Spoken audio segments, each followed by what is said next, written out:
The Wine, siamo qui alla ricerca di idee di Natale per regalo, non che ci mancano, noi regaliamo sempre vino, Fabrizio, abbiamo sta malattia, te uguale, però sappiamo che da te, oltre al vino, oltre alla piacevolezza, oltre alla particolarità, c'è anche una piccola storia dietro.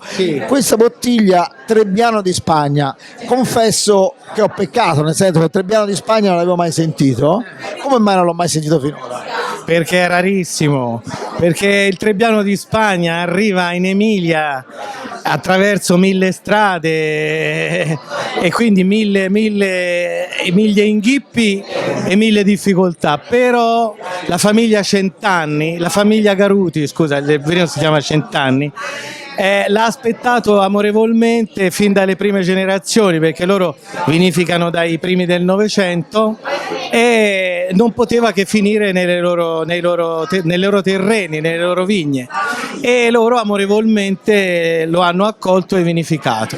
Trebbiano di Spagna fa parte della famiglia dei Trebbiani, che è sconfinata, ma è particolarissimo perché intanto questo ha 36 mesi sui lieviti, vendemmia 2017, vendemmie particolari, vendemmie di qualità con bassissime rese e vinificazioni attente, uso di solfiti molto coscienzioso, e poi il tempo che fa la differenza, quindi un vino che ha 1000 sfaccettature, dagli aromi al sambuco, alla frutta gialla, alla liquirizia, al fieno tagliato dolce, finisce mai, perché è lunghissimo. Quindi vi auguro buone feste.